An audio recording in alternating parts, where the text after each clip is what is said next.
Welcome to the first edition of Express Talk for 2017, and I have a very special guest for this episode of Express Talk. It is Billy Garcia. Thank you for joining me. My pleasure. Thank you for having me. So, I think the best way to get started may be to, provide some background on yourself, for those fans who may not know who you are or what you bring to the table, So. All right. I started as an amateur wrestler in Greco-Roman wrestling and won a national title, silver medal, in 1997. And then from there, I transitioned to pro wrestling and trained under Johnny Rods. And I went under the names the Spanish Pirate, the Spanish Fly, and I appeared on MTV's I Want to Be a WWF Superstar, and that caught the attention of the TV network CBS. And over a long stretch of time, I eventually got cast on the TV show Survivor, which had 18 million viewers a week here in the United States and over 40 million viewers a week worldwide. Let's just say that I really made my career in the entertainment business really take off. And so I branched out from there, have a heavy metal band called Forsaken, spelled with two Ks. I've done several horror movies. I continue wrestling on the indie scene, but especially a lot of celebrity matches against other reality stars. That seems to be a big thing now that the Mr. Spectacular made it big in TNA, that a lot of reality stars seem to be crossing over to pro wrestling. So, I just keep it going. I'm enjoying life right now. I'm firing on all cylinders, so to speak.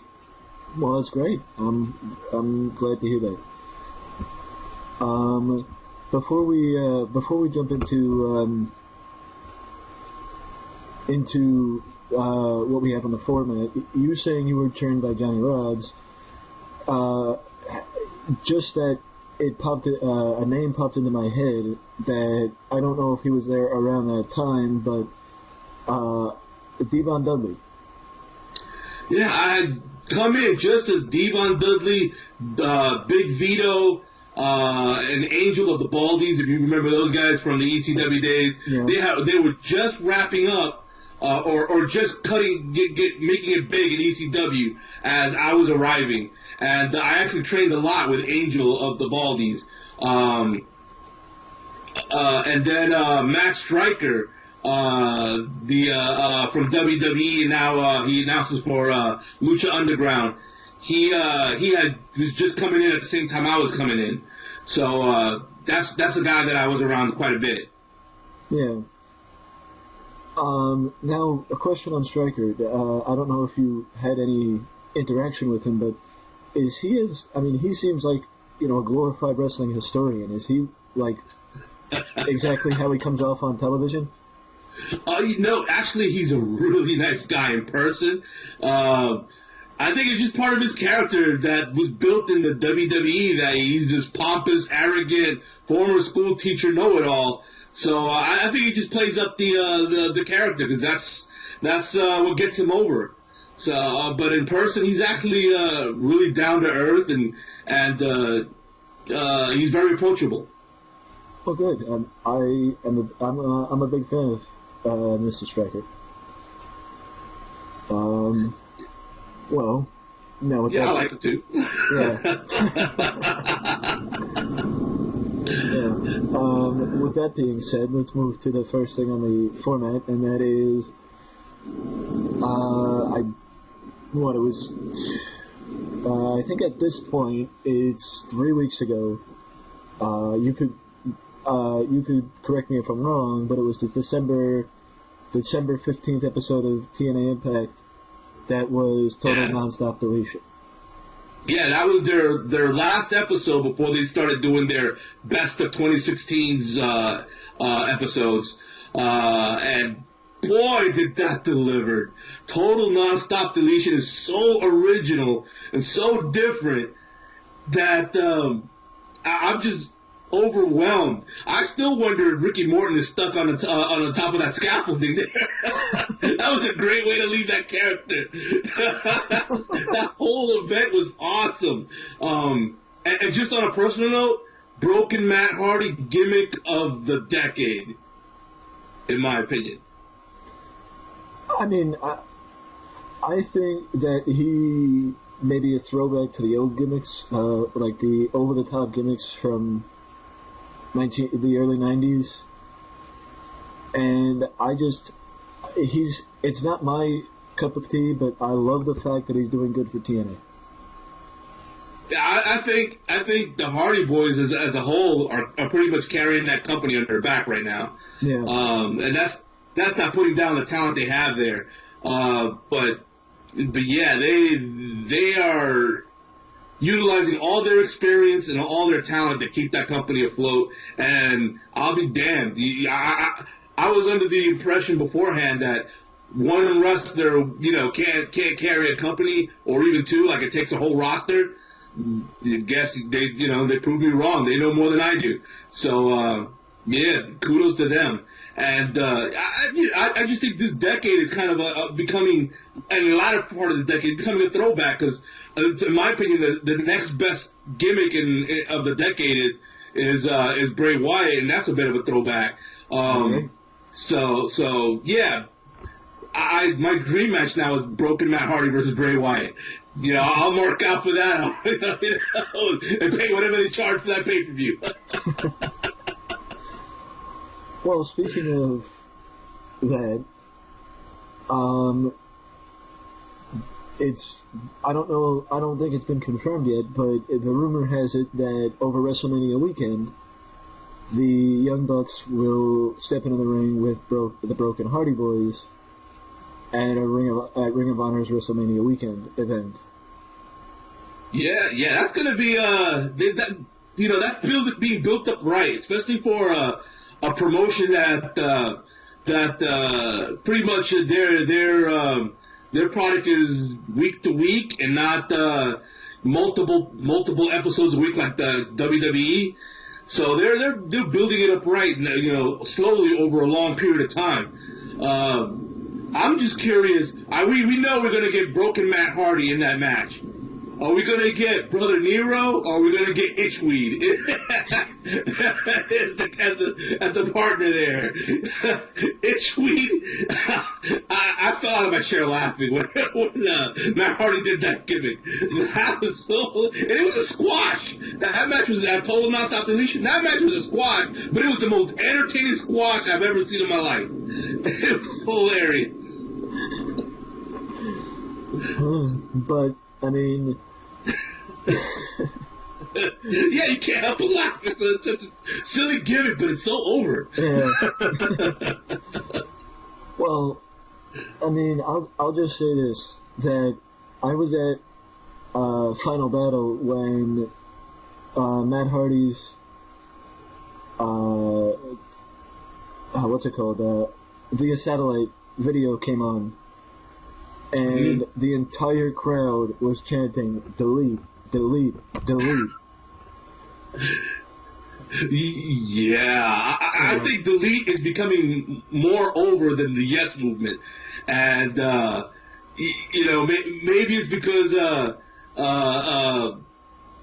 that Daniel Bryan's around to keep the yes movement, going as an active pro wrestler, just as an authority figure. But then again, maybe it's just that Matt Hardy has just got something special going on here. Like it's unique and it's different, and a whole episode of a wrestling program at somebody's house, and it works. Jeez, like the last time I seen something like this work, it wasn't a whole program. It was just a little segment.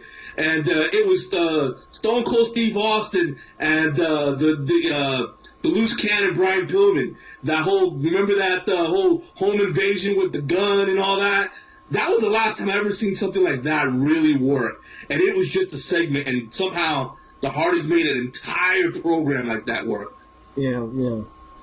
Well, I mean, I said this in a post a few weeks ago that you've always heard the people in the business, particularly Jeff Hardy, maybe a little bit from Shane Helms, praised how much of a creative genius Matt Hardy is, and now we're actually getting the ability to see what he could have done or what he's been able to do, in Omega on a grander scale.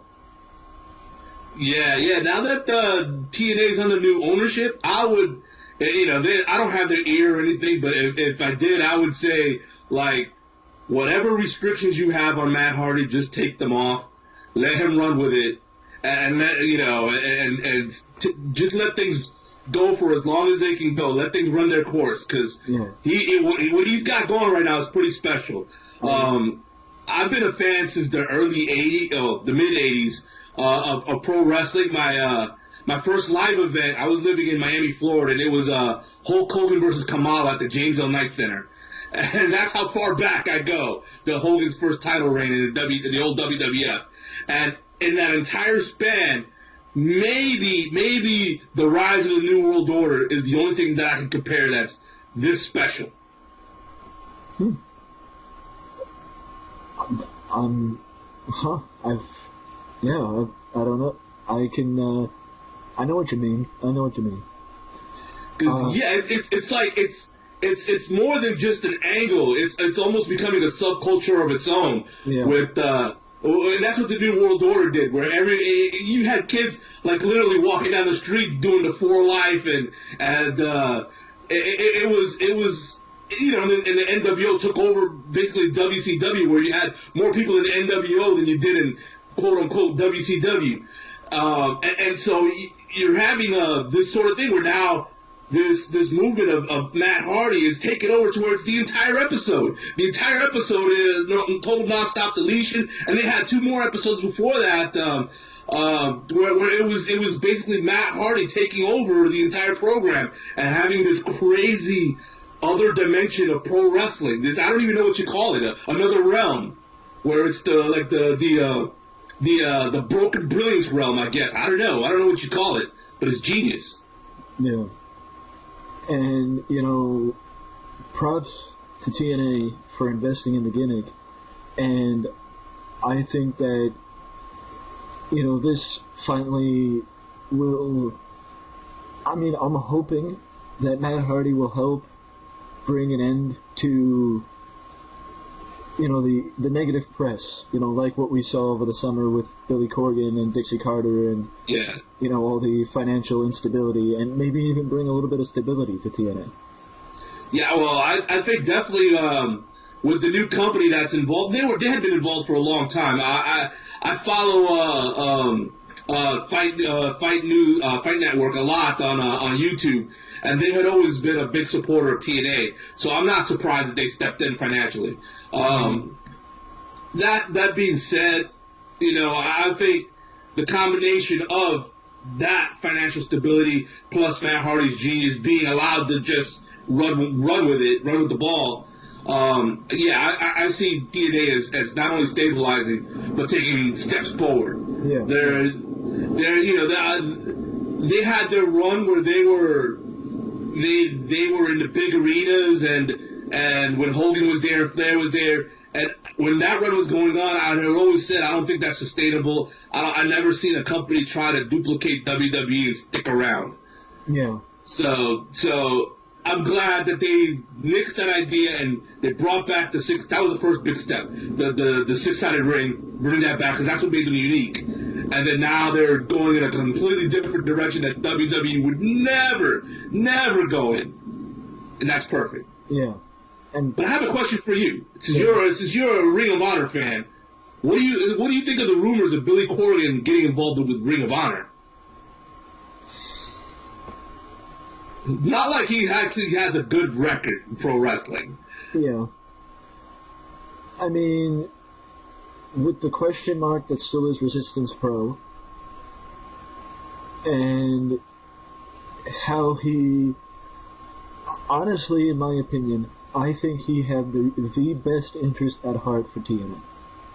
Okay. I think he had the best interest at heart, but I don't know if it was his best interest or the company's best interest. Fair enough. There are two... No. Well, there are 3 executives in TNA, or former executives in one case, that I don't like. John Gaborik, Bob Ryder, and Billy Corgan. And the reason why is because how they handled the rumors of TNA getting the boot from Destination America. Right. Where they basically tried to discredit Dave Meltzer and other dirt sheets, and in I don't remember whose case, but one of their cases, they threatened lawsuits against dirt sheets. Right. When Dixie Carter used to work at a PR firm, she should have had the common sense to step in and say, either we comment on it or we don't comment on it. And in the case of that, it might have been better not to comment on it. I agree, but in playing devil's advocate for Dixie Carter, just being a woman in the business is hard, let alone being a woman as an authority figure that's surrounded by 3 other authority figures that are men. I could kind of see how she would have gotten outvoted on that whole approach, how they'd have sat her down and shut her up, basically. And it seems like there's been a long-time power struggle between Dixie Carter and Billy Corgan especially. Yeah. And that's what I think came to a head where Billy Corgan had to go. Yeah. Well, I'll say just 2 other things, and that is that I agree with you completely, but I also think that she overvalues former WWE employees like Gaborik, and Right. when Bruce Pritchard was there, not saying Bruce Pritchard is not creative or anything like that, I just think that she overvalued the name. Right. And I agree. I just say I agree, that's all. Go on. And as far as Billy Corgan goes, I definitely think he is wealthy enough, because I think if I remember correctly, he has a little bit over maybe $40 million net worth. Right. I think he's wealthy enough to get involved in the wrestling business, but I don't think he knows enough about the wrestling business to be involved in the wrestling business. Yeah, I agree that he doesn't know enough. He does have the money. I would say, he needs to put his ego in check and just let the people that know what they're doing do what they know what to do. If that made any sense. The people that have the experience, let them use their experience. Just because he's providing the money doesn't mean he always has to have the final word. He doesn't have to play the boss all the time. He can delegate. Let people that have knowledge, utilize that knowledge, because everybody benefits. And I think that's what's wrong with Billy Corgan, is that being the head of Smashing Pumpkins, he's used to being the boss. Yeah. There is no Smashing Pumpkins without Billy Corgan. Yeah. So I think that's what's plaguing him in the pro wrestling industry, is that he's still Billy Corgan, the man behind Smashing Pumpkins, and that's his approach to pro wrestling, when it shouldn't be. Yeah. I mean, I will say, as far as music goes, he has all the hookups and could be a phenomenal person in that department. But as far as the overall picture of the wrestling business, I think he proved he doesn't have all of it when he was with TNA. Yeah, he's still too green. He needs to learn the ropes. Mm-hmm. I agree.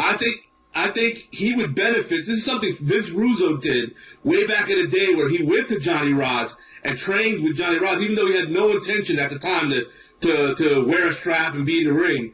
But he went to Johnny Rods to learn the ropes, and I think that's what elevated his career to where he had success. For all the knock on Vince Russo, he had a lot of success. I think Billy Corgan would benefit from going to a wrestling camp, even if he has no intentions of ever working a match. He would benefit from going to a wrestling camp and learning the business from the bottom all the way, to the executive level. But you got to start at the bottom. You got to know what a bump is. You got to know what the psychology of a match is, what the psychology of an angle is. You got to learn all that stuff, and the only way to learn is to go to a wrestling camp and be taught. I agree completely. And I mean, I honestly think that me and you could probably do a video just on, bookers and owners and all that good stuff. But sure thing, for sure. Yeah. Well, I think we can move forward with the next thing on the format, and that is, it is confirmed at this point that Goldberg and Brock Lesnar will be in the Royal Rumble. Yep. But wow. The rumor has it that The Undertaker may also be in the Royal Rumble. Yeah. This is turning out to be an explosive Royal Rumble, which I think the WWE needed badly. I mean, I also expect, them not to mention all 30 participants, because historically they've always had their surprise legends and so forth, which I'm totally okay with. It's always a lot of fun. But yeah, I mean, I like this format that they're doing this year, where instead of having people fight their way into the Royal Rumble, they're doing these big announcements. I just like that because their roster is so deep at this point that I don't want the announcements to sort of take away from the actual in-ring action, because there's so many guys that need to get some time, get some TV time to build them up so that when they do come out in the Royal Rumble, it matters. So, I like this format of just making the announcements and having the big, the big moment of getting them all in the ring at the same time where, I'm going to be in the Royal Rumble. I'm going to be in the Royal Rumble. That's good. Give them a segment, get all that out the way, and then don't take away from building up the talent. Mm-hmm.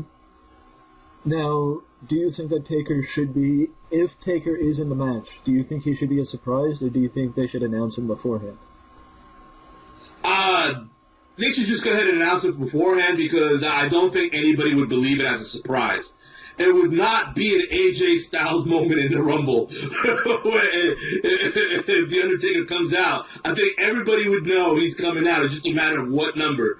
I think he's going to do damage in the Royal Rumble. I don't see him winning. One last thing, and that is, what about a face-off between Taker and Goldberg in the Rumble? With the exception of Taker and Sting, which is what I'm rooting for, a surprise entrance from Sting. Don't mention him. Just have him all of a sudden come out, and then just have everybody eliminated at that point in the middle of the Rumble. Maybe in the teens somewhere, everybody's eliminated, and then have Sting and Taker just alone for those 2 minutes. That would be awesome, but the second best thing would be Taker and Goldberg. Not to be a party pooper, I think Goldberg and Taker would be more likely. It's more likely. Seeing, but as of right now, I think it's more likely Goldberg. Yeah, I agree. It's more likely. My Sting thing is sort of a out of left field, more a hope than a prediction. Yeah. But he's still they're still using his name and likeness for the video game and for merchandising and all that. So that means he's still under their payroll. He's still getting money. Mm-hmm. So, and the Royal Rumble isn't a match that he has to carry. A Royal Rumble, you throw some fists and some kicks, and then you throw somebody over the top rope. Yeah. He doesn't have to do the big spots. Yeah. So if they're gonna bring out, do their traditional, bring out a legend. Here's a legend that can handle being in the Rumble. That's true. I agree. As we move forward now, I don't think it was brought up in the Rumble, but I do know something that was brought up, and that is the new series on the WWE Network with Paul Heyman, JBL, and Peter Rosenberg, called Bring It to the Table. I don't know if you caught it after Raw on Monday. Yeah, I caught some of it. I was with my cousins. We were drinking heavily, and we were talking over a lot of what was going on. So even though we watched the program from beginning to end, I'm not going to claim that I caught it all because we talked over a lot of it. And a lot of what we were saying, my cousins and I, were all long time pro. We were actually all wearing our NWO t-shirts while we were watching. Yeah, we still mark out for the NWO after all these years. But one of the things that we were mentioning is like we felt like it was a combination of two things. If you remember the old documentary from back in the day, I'm trying to remember the name of it. Shoot, now I can't believe I'm forgetting the name of it. But it's the one that covered like Tony Atlas and his whole trying to get a indie program, indie promotion show going, and then it got canceled because some local promoter cop blocked them. And then it had a table of Mick Foley, what's his name, Jesse Ventura, and they kind of sat around the table eating and talking wrestling. I can't believe I'm forgetting the name of it. Shoot, but it reminded us of that documentary together with Heyman Hustle. It was like those two things came together and formed the show. Mm-hmm. Yeah. I'm sure somebody in the comments is gonna be like, "You moron! That documentary's famous. It's called whatever. I forget. Over the Top Roper. I forget."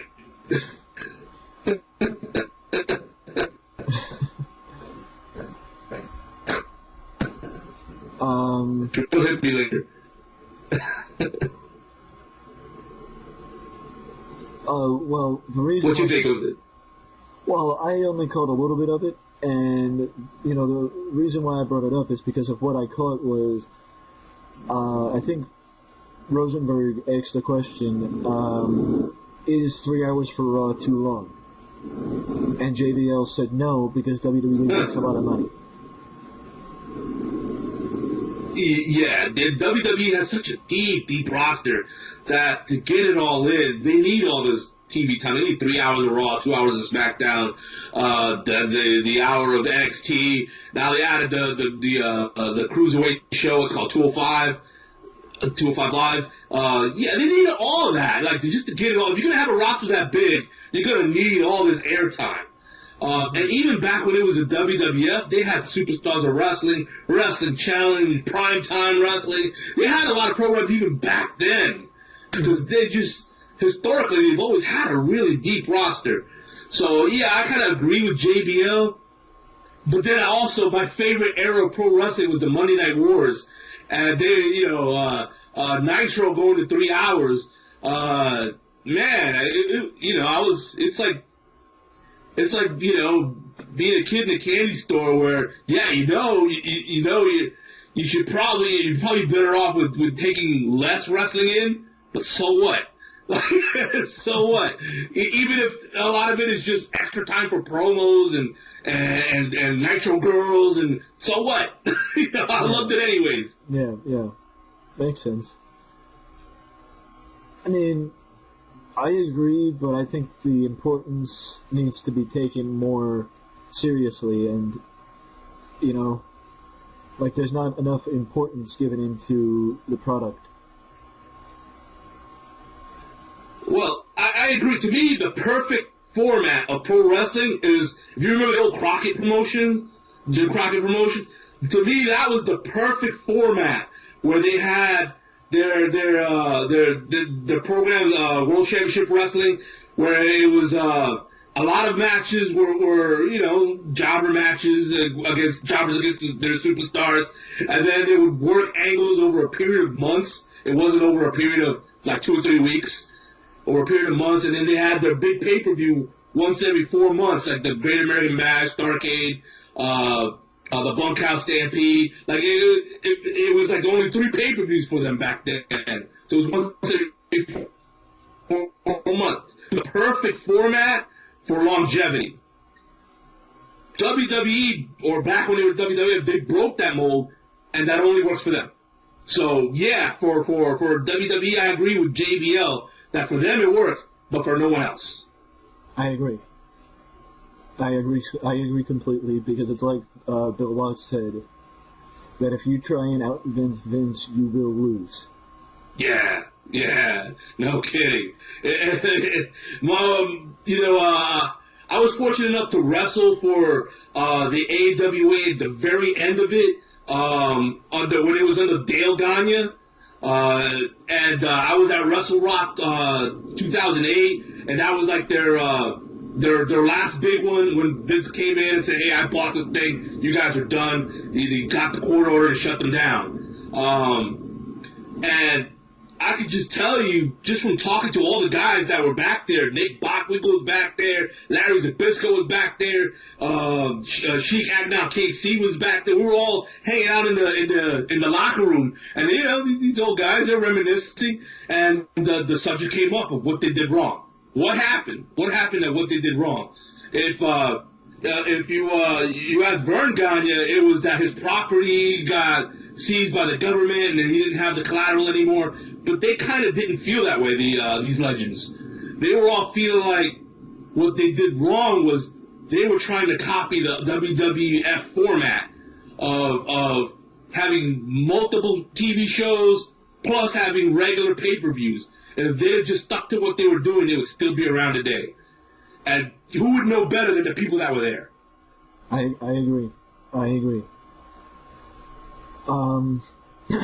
Well, now you mentioned Vince Russo earlier in the conversation, and it's fair to say that during the Attitude Era, I know that anybody, if you watch, Russo didn't do it himself, but Russo's style of booking, Crash TV style of booking, changed wrestling booking.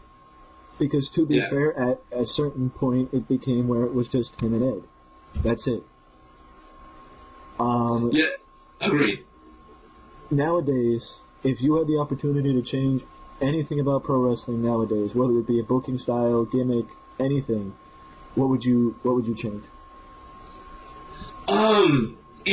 Putting the WWE aside, because Vince McMahon, when he fails, is greater than a lot of people's successes. So I would put, the WWE aside, but looking at the rest of the industry, I'm a big believer in the Jim Crockett Promotions approach of having your studio so you can have your regular audience there and just saving the external shows for once every 4 months or once every 3 months. Now that that you can do internet pay-per-views, or that's something that didn't exist back then. But I just really believe that approach is the right approach for the rest of the business.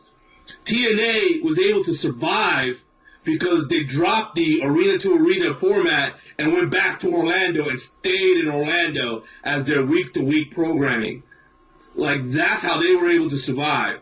If they didn't have that one place where they could just operate from week to week, I don't think they'd have made it. If they had to survive on arena to arena and going around the country, I think they'd have went under.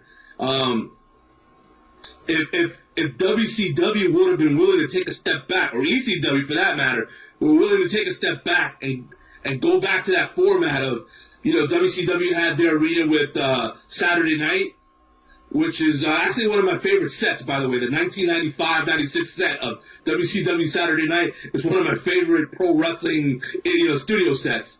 ECW, of course, had the ECW arena. If they were willing to take a step back and just go back to that, I think they might have survived. But this whole thing of everybody trying to go from place to place, arena to arena, just to duplicate WWE, that to me is more important than the actual booking itself. The booking is important too, because if you don't have a good angles, your product suffers. But if you don't have a regular audience to see the product, like see it from week to week or month to month, if you're constantly playing to a new audience, then I'm sorry, but like they won't get the angle because they weren't around the last time. This is a whole new audience. If you booked in let's say you booked in Queens, New York, 1 week, and then the next week you're in New Haven, Connecticut, and the next week you go back down to Atlantic City, and you're not on TV, then what the hell was all that? Like, they're not going to know the angles. When you get to Atlantic City, they're going to have no idea what happened in New York and New Haven. No idea. So when you come out and you cut a promo, what you did to me last week, I swear to you, I'm going to get even with you. They're not going to know. They're going to be like, just get on with the match. Like, you'll kill your own heat.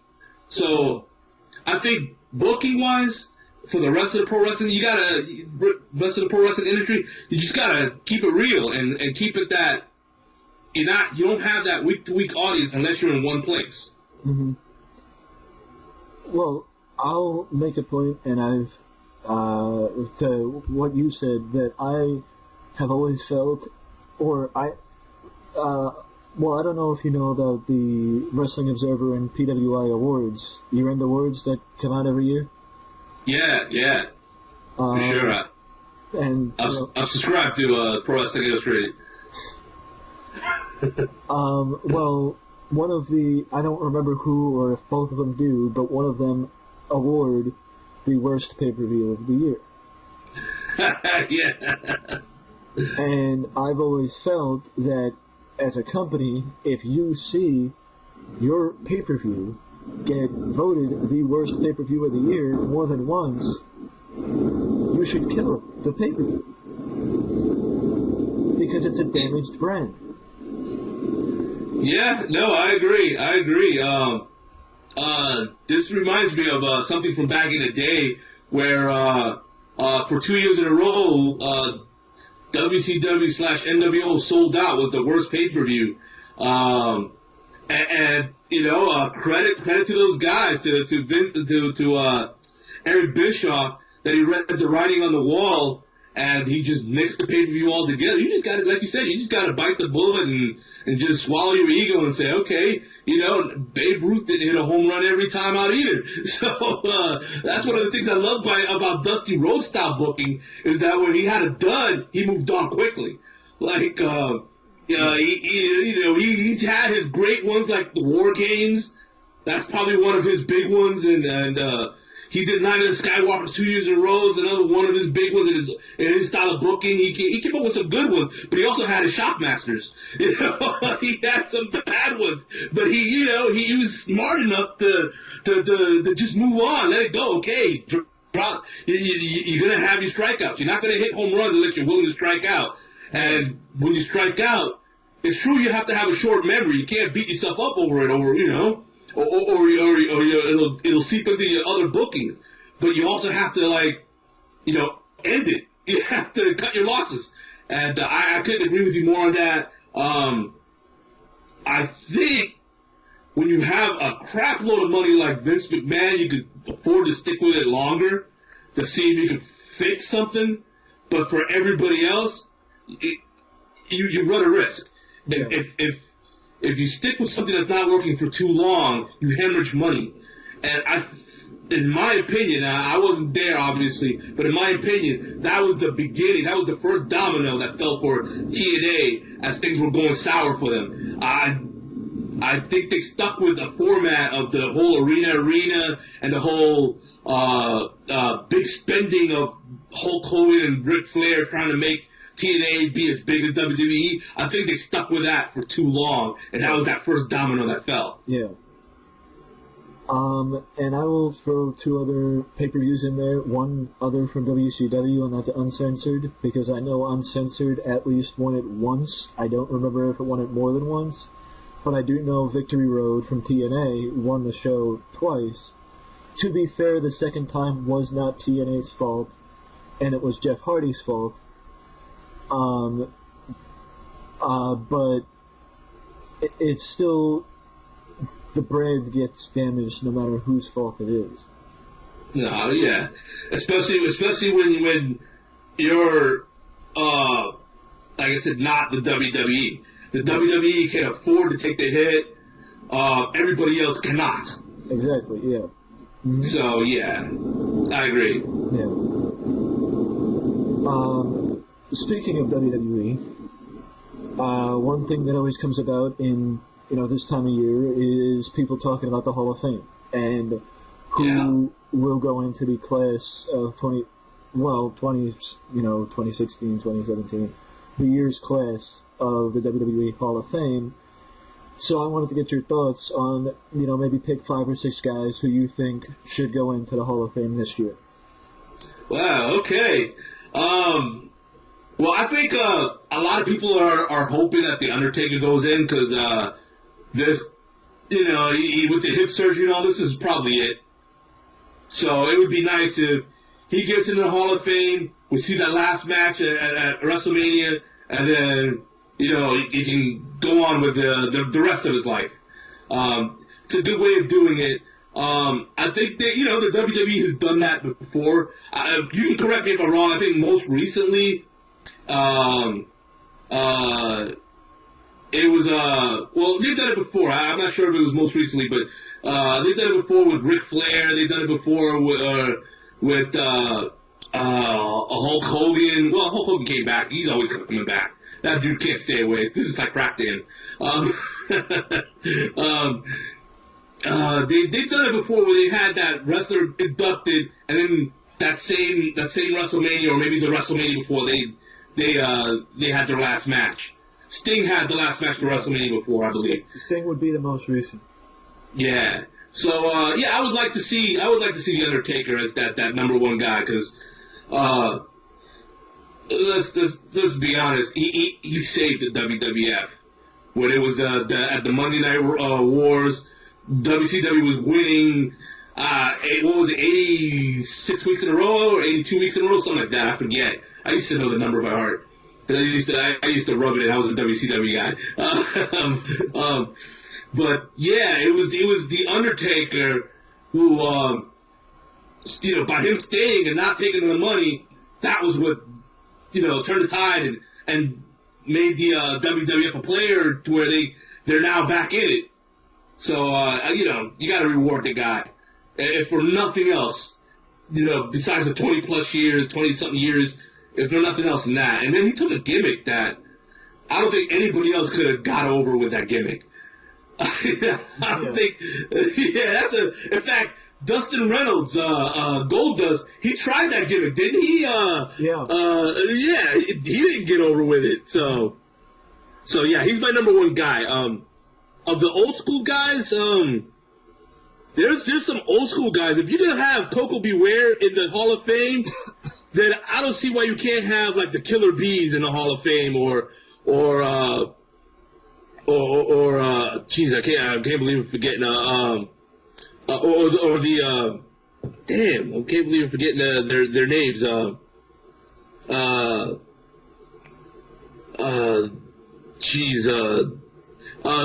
Dream Team of Greg the Hammer Valentine and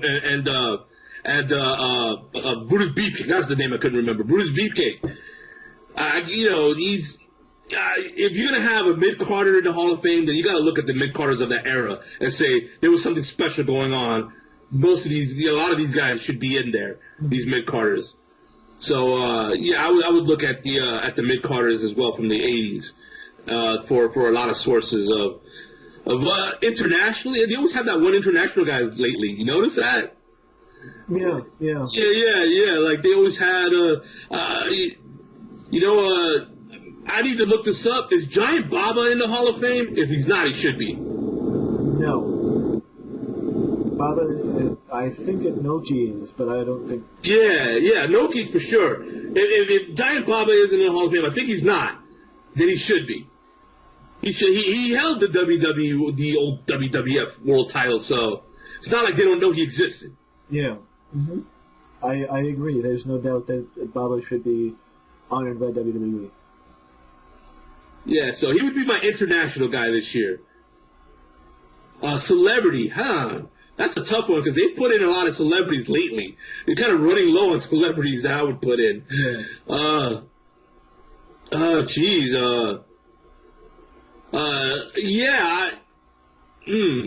would have to think long and hard on a celebrity. I've never been a big fan of putting the celebrities in anyways. But, who do you think as a celebrity? Because, That was a tough one for me. I never, like Pete Rose. Okay, he was in several WrestleManias. That's why he went in. Yeah. Because he was that one reoccurring spot. Yep. So I understand, but there's some other ones like Arnold Schwarzenegger and some other ones that I'm like, what? So it's hard. Maybe Michelle Menounos, because she's been working with the WWE for nearly a decade now. Yeah. Or what's her name? Well, Menounos, whatever her name is. I forget her first name. But yeah, maybe her. I'm not a big fan of the celebs going into the Motorhead. I'll go with that. Lemmy's dead. Put him in. Put him in. Motorhead. They've come up with so many theme songs for the WWE that put them in as a celebrity in the celebrity wing. Well, I'll give you my thoughts, but I want to hear from you first. Sure. Woman. What woman do you think goes in this year? Wow, what woman goes in this year? They seem to be sticking a little bit to the Attitude Era for their women right now. So maybe Ivory or Molly Holly. Mm-hmm. So just sticking with the Attitude Era. Would you consider Victoria as part of the Attitude Era, or is she afterwards? She's after. Yeah. So I think she kind of misses the cut then this go around. Yeah. She might have to wait like another 5 years. I agree. Well, let me ask you this: do you think, since we're around the time of the Hall of Fame, and you just mentioned a woman going in, do you think maybe that's why Mickie James is kind of hanging around? I've heard rumors that Mickie could be get inducted this year. I think it would be too soon for Mickie to be inducted. I agree with you there, but I think it's possible, but yeah. I agree too soon. Yeah. As for who I would select, I think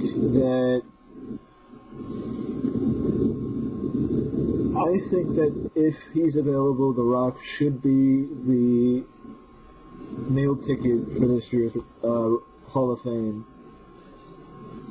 2 reasons. One, I know there's a rumor Goldberg will be the meal ticket, but if you hold off, you have another excuse to bring him back. I agree. Same with The Undertaker. He doesn't have to compete at WrestleMania,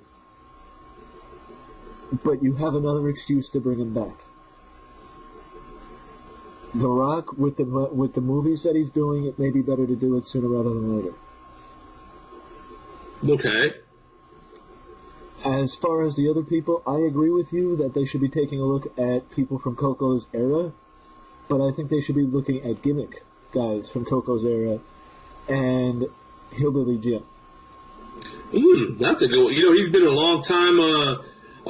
He worked behind the scenes for a long time for them, so even if his in-ring wasn't great, he mattered to them behind the scenes as well. So that's how Johnny Rods got in. Yeah, I agree with you. That if not for his in-ring, his work backstage. You know who I think also is probably going in now that I'm talking about backstage, since Devon's working for them backstage? I think the Dudleys are probably going to get in. I think they could. I would also like to. I think it may be too soon for him, but Brooklyn Brawler, Steve Lombardi. Brooklyn Brawler. Oh, I love Brooklyn Brawler. Man, he and Iron Mike Sharp were two of my favorite jobbers from that era. Iron Mike Sharp with his big whoa, he was the noisiest wrestler. These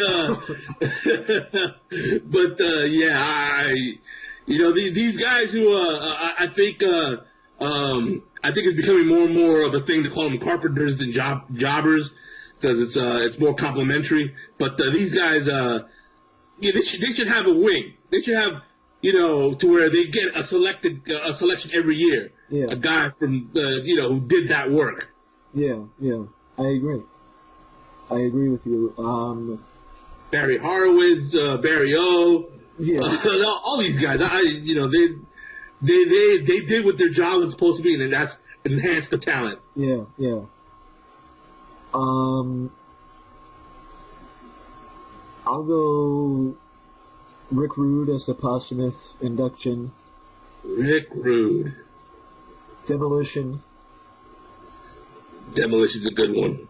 And I also think that Fuji should be inducted with Demolition too, even though that would give Fuji his second induction, or his second Hall of Fame ring, and he would be the second person in WWE to get that Hall of Fame ring. But I think, if not just for his work as a manager, but his work prior to becoming a manager and his loyalty to WWE, he deserves to be honored twice. Okay. International. Well, I'll go with women first.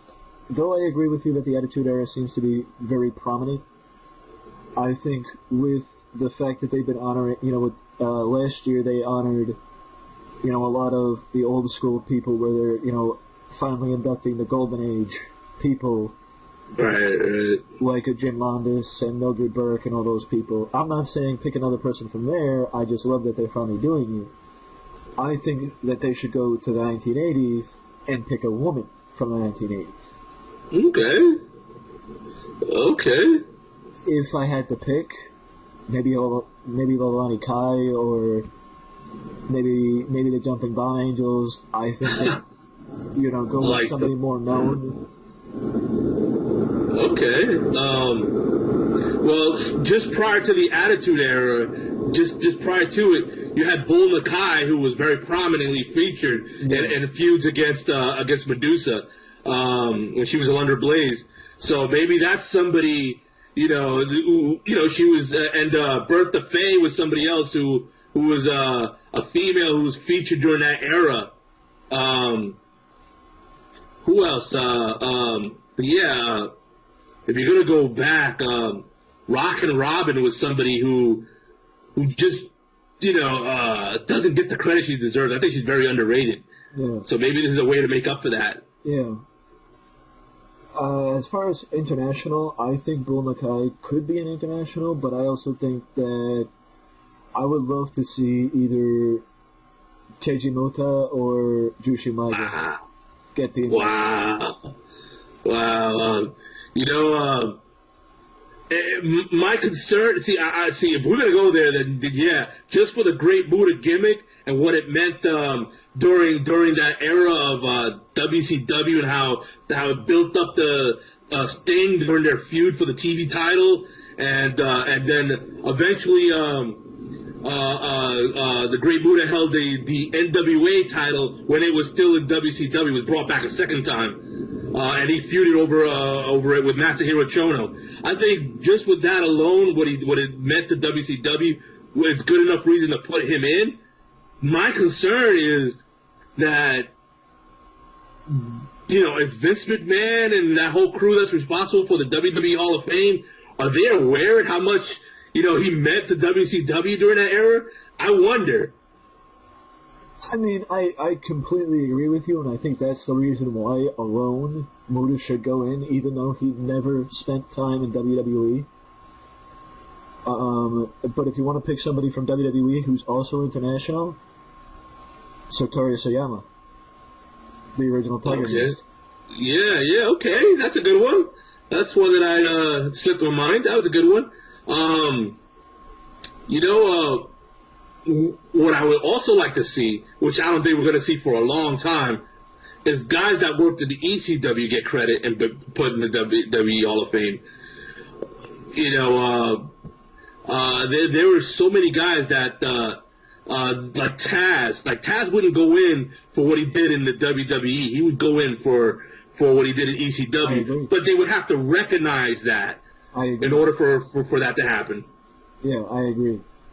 I think it's more likely that you see guys like Taz and certain other people get inducted when they get back to New York again. But I think a guy like Tommy Dreamer or a guy like Rob Van Dam or, heck, maybe even Sabu may get inducted before that. The guy I would feel bad for is the franchise Shane Douglas. His relationship with WWE is so bad. I don't see it happening. Yeah, I agree. But that would be a shame. That'd be a shame because he did a lot for ECW. I don't think ECW would have been the same brand without him. I agree.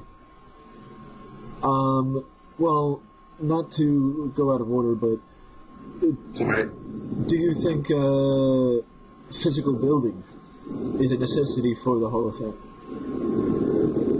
I don't think it's a necessity because it's clearly working without it, but I would love for it to exist because I would be there a lot.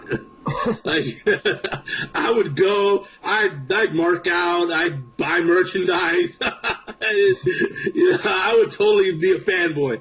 So just from a sort of selfish standpoint, yeah, I wish a physical Hall of Fame would exist. But I think the recognition is more important than anything because the people that they are honoring, they're responsible for the business that exists. It wouldn't be what it is today if not for them. So I think that's more important in a deeper sense. I've never been one to get too deep, but in this case, but from a fan standpoint, to have a physical Hall of Fame, yeah, I think that would be big business for the WWE. They should. Why not make another buck? Do you think it would add credibility to the Hall of Fame and also rid the WWE of the fans bashing on the celebrities because the celebrities would then have their own wing? And to go back to what you said about the jobbers having their own wing? I would say it would give credibility, add credibility for those outside of pro wrestling, those who are just casual fans. Those who aren't hardcore, those who don't read the dirt sheets, those who aren't smart marks, who don't know the behind the scenes stuff going on. Just the casual fan, it would add credibility to them, for them. But the celebrity wing, I think all the people who are smart to the business understand what the celebrities did or what they do for pro wrestling, and that they bring in extra money, they bring in extra eyeballs. They bring in. They're basically a form of advertisement to the mainstream. So I think that the smart marks know better than even though I personally am not a big fan of the celebrities of the Hall of Fame. I understand it. I understand why it's important. So I don't think you would see anybody like have a hissy fit over it or whatever. Well, the last thing under this section is inducting matches into the Hall of Fame. Because there was a rumor early last year that WWE was looking into the possibility of inducting matches in the coming years. Two parts, and that is, should matches get inducted into the Hall of Fame, and would a physical building be needed if matches did get inducted? I don't think a physical building is needed if matches get inducted, but again, it would definitely, all the stuff that goes into a Hall of Fame, it's for a physical building. It's there to get people to pay the admission and to go see all the artifacts and to go see the plaques and what have you, and it's business. Even the Baseball Hall of Fame is business. The Football Hall of Fame is business. All of it, every Hall of Fame that exists. The Rock and Roll Hall of Fame is definitely a business. It's a restaurant. So it would be no different for the WWE, but it's a business that fans want. They want to plunk down the money for it. As for the matches, I love the idea. I'm going to hit you back with a question. Is there a match that's more deserving to go first than Ricky Steamboat, Macho Man Savage, WrestleMania 3? The only one that I may say is WrestleMania 1's main event. Okay, it did usher in the WrestleMania era. Other than that, I can see it. I agree with you. No other match would be more deserving than Randy versus Steamboat.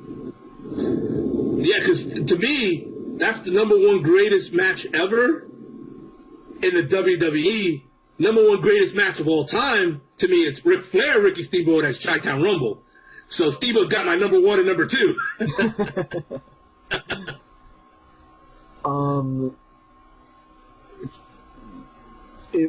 So you would pick Steamboat Savage to go in if they inducted him?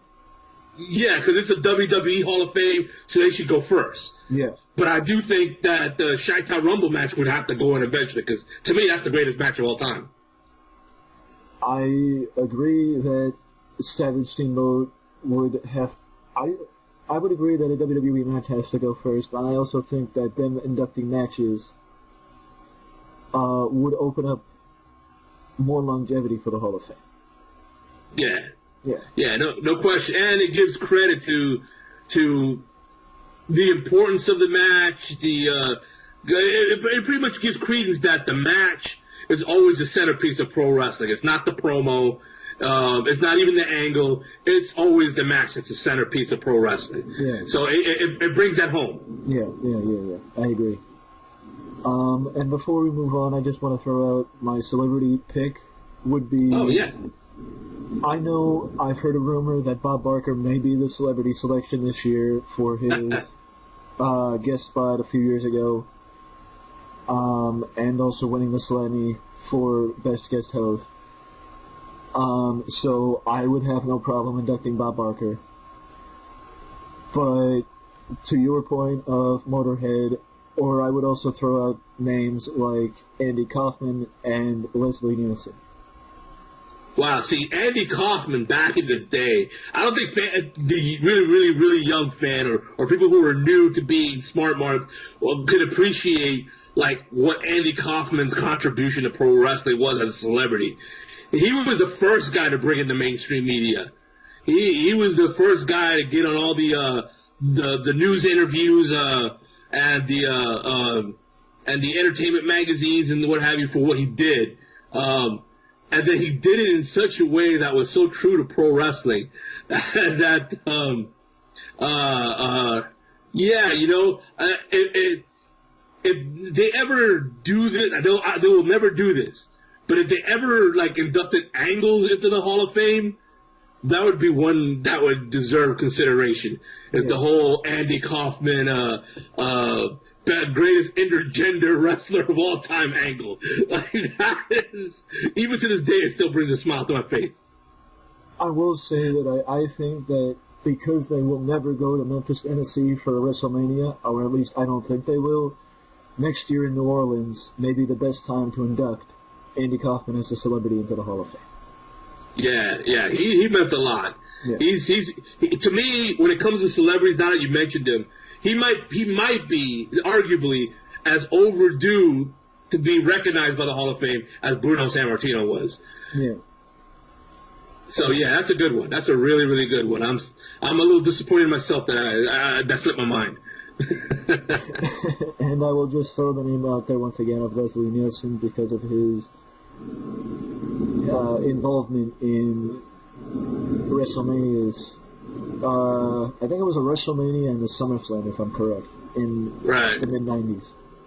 Yeah, you know what name I'm going to throw out there, but not in a good way, and that's David Arquette. David Arquette, you know, he was a celebrity that was very, very involved in pro wrestling with the movie Royal Rumble and then with the promotion of it by making him WCW World Champion. But he was one of the first dominoes that fell for WCW. Yeah. So yeah, in a very negative way, he's a celebrity that would probably deserve to be in the Hall of Shame for pro wrestling.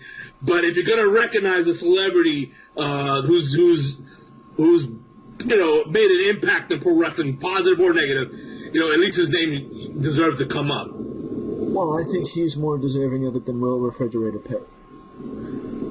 Point made. Point made. Well, now we move to the indie scene with your selection for Indie Company of the Week and Obscure Wrestler of the Week, one or both, if you have both. All right.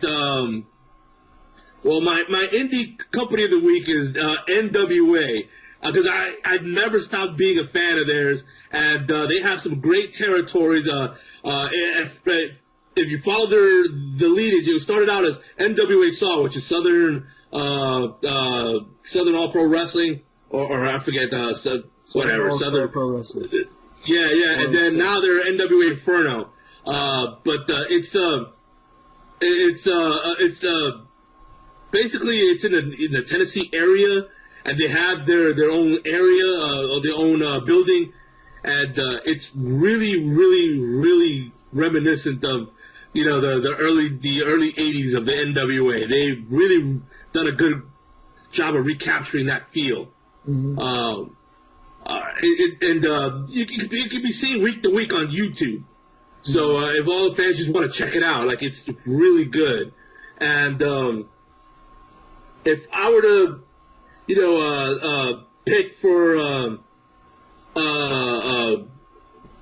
what you call it, a wrestler of the week or what was the question? That part of the question?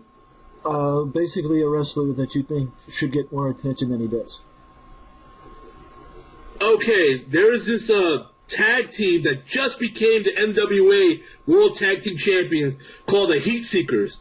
It's Matt Sigmund and Elliot Russell. These guys got put over. A guy that some pro wrestling fans or big fans of WWE might remember, Rob Conway, the Con Man. You guys remember that? He was a two-time NWA World Champion after he left at WWE. And he went under the name the Iron Man, Rob Conway. And now he was most recently the NWA Tag Team Champion with Matt Rivera. And so they were called the Iron Empire. And so the Heat Seekers got put over for the World Tag Team titles by these guys. And so it was cool to see young guys, who are coming up in the business get put over by a WWE veteran. And so that tells me that this veteran feels like these guys got something and they should be put over, and he should use his name to get their name out there. So they're worth a watch. They're called the Heat Seekers. Well, props to NWA Inferno and the Heat Seekers for being this week's Obscure Wrestler of the Week or Wrestlers and Indie Company of the Week, respectively. And just to point to anybody who pays attention to Instagram, I did neglect to put up the Indie Company of the Week from my the last episode of the podcast. So once again, also props to Brew City Wrestling from last week, and I will give them props on Instagram after NWA Inferno. Sweet. Just a little shout out, since I mentioned Johnny Rods earlier. He does run his own pro wrestling company called World of Unpredictable Wrestling.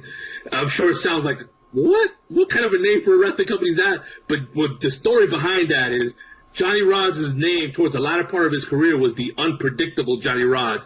And so by calling it World of Unpredictable Wrestling, this is his way of getting his name in the pro wrestling company so that he could put over the pro wrestling company. And what's great about it is that they bring in a lot of guys from Mexico and Japan, and they've seen in the New York area. They mostly in Brooklyn at Gleason's Gym, but they also go to Queens and the New York area. But for fans that are just like into like really obscure stuff that's still really damn good, like that's also worth a watch. I know I'm kind of throwing in an extra promotion there, but that was just because we had mentioned Johnny Rods earlier. Yeah. So props to Johnny too, because I have tremendous respect for Johnny and what he's done for wrestling, just by the amount of talent that he's trained in his time as a trainer. Wow, I can't think of anybody who has a more prolific list of students than Johnny Rods. I agree. Other than maybe Eddie Sharkey. Maybe, but when I came in to train with Johnny Rods, it felt like a third of the ECW roster had gone through him. Like that's how many people, and that's not including Hugh Morris, Bill DeMott, who was over at WCW at the time as well. So he's trained a lot, and one of my favorite things was when I was coming up and WUW. I actually wrestled for that. That's how long it's been around. Like my first match for them was November 1998. They've been around a long time. But I remember when I came up, I was the Spanish pirate, and that was Johnny Rods who gave me that gimmick because I used to wear a do-rag a lot. And, you know, being of a Dominican descent, he's like, you know what, you look like a pirate. You're going to be the Spanish pirate. I'm like, Spanish pirate? Oh, man, I'm a jobber. Damn it. And little did I know that this genius, this Johnny Rods genius, put me in the ring. Not only did I win my first match of my career against a guy named Mr. New York, but the entire audience was chanting "R" with every punch and every kick I landed. "R, R." It was like he made me. You remember the Shaw in ECW? Yeah. Without me knowing it, Johnny Rods made me the Shaw of WUW, and that's his genius. That he sees things that other people don't see. Mm-hmm. Well, now we move to the last question of with how good 2016 was for the wrestling business as a whole. What would you like to see happen next year or this year as we continue to build to a little bit more stability for the wrestling business? Well, how good was it? The business is booming so much for the WWE. They could afford so much talent. They had to do the brand split again. When they do the brand split, it's because they just don't have enough TV time for everybody. So they split the brands. So that's how much, you know, business is booming for the WWE. And then with NXT being it's everything that they wanted out of the ECW brand. NXT is, and then some. I'm actually more of a fan of NXT than Raw right now. No offense to Raw, and that's even though I'm a big Kevin Owens guy. Yeah, and then they added the Cruiserweight with their own show as well. So there's so much talent, there's so much business that's booming right now that it's kind of 2016 is going to be a hard year to top for the WWE. Now, that having been said, on the other end of the spectrum is TNA. They had a rough 2016, but man, did they finish strong. They just gotta now that Matt Hardy's been given the ball and he's running with it, they just gotta let that run its course. If they do that, they're really, really gonna build big in 2017, and that's what I'm hoping to see. I'm hoping to see Matt Hardy be allowed to run with the ball. Mm-hmm. I completely agree, because if it brings good to TNA, then that's what we all should hope for, because more stability in wrestling is good if you're a wrestling fan. I'm always been a believer since back in the day that when you have three strong promotions, business is good even for the other promotions that are not the three. Whether it was the AWA, NWA, WWF, when it was ECW, WCW, WWF, and now that we got WWE, TNA, and Ring of Honor, like, I think that's what we need: three strong promotions to solidify the business, and you know, and basically be the sort of like a for lack of a better term, like a triad or a three-pronged attack. What's the word I'm looking for? It's like that weapon, the three pointed weapons that that Poseidon uses. I forget the name of that weapon. But but that's what basically the three companies are. They're like a trident. That's the word I'm looking for. They're like a trident. It takes all three to make the weapon. Yeah. So yeah. And I personally think that the indies are doing all right. There was maybe 10 years ago, the indies were in kind of dire straits there, but today the indies are doing all right. I'm seeing more and more indies having regular shows on the internet. Mm-hmm. Yeah, as am I, which is great to see, because they're using what they can to help their business. Yeah, and I think we're going through another renewal here where you see, because WWE and TNA and Ring of Honor are all leading the way with young talent. Yeah, they brought back Goldberg and all that. That's always going to happen. But getting guys over like Dean Ambrose getting over. He just got over for the Intercontinental Championship yesterday on yesterday's program. Getting guys over like Kevin Owens and using the older talent like Chris Jericho to enhance the younger talent. Like, to me, that's leading the way. That not just for the guys that are the three at the top, but when you see the indie guys that came up the hard way be rewarded at the top, that makes the guys that are in the indies right now like over with the fans as well, because the fans are like, okay, these guys are going to be the stars, the next group of stars to make it. They want to see them while they can touch and be close to them up close in the indie federations. So. Yeah, that's important to have this renewal that's going on in pro wrestling right now with all these young talent. I completely agree with you. I completely agree, and it's great to see the good mix. Yeah, I know. A lot of people are kind of rooting for John Cena to tie Ric Flair's record, 16 world titles. I'm actually rooting for AJ Styles to hang on to that for a while until like Bray Wyatt takes it. I'd rather see a young talent. Someone else get it than John Cena for a 16th time. Yeah, I agree. I agree completely. Well, now it's your opportunity. If you have anything to hype up, if you want to tell the people how to get in contact with you or anything of that nature, the floor is yours. Thank you. Well, I guess I'll start with my social media at Real Billy Garcia. Whether you're on Twitter, on Instagram, or on Facebook, just go ahead and give me a like or a follow on at Real Billy Garcia. My heavy metal band Forsaken has a second album coming out at the end of this month. And if you're into like a lot of old school 80s metal, that's what we are. We're old school 80s metal, but with a female lead singer. So Judas Priest, Merciful Fate, Sabotage, all that kind of metal, or Iced Earth, that style of metal, that's what we are. And then I guess the last thing I'll throw out there is, if you are an indie pro wrestling promoter and you want somebody that draws an audience that maybe you're not getting right now, which I tend to do with like the whole Survivor angle, because my wrestling gimmick for a long time now is Billy Garcia from Survivor, or Survivor Billy Garcia. So yeah, if you want to draw that, and just go ahead and contact me via any of my social media, and let's get me booked to your promotion. That's that is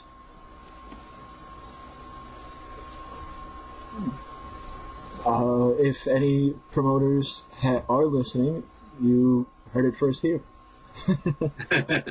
yeah. I have a couple of matches on the YouTube.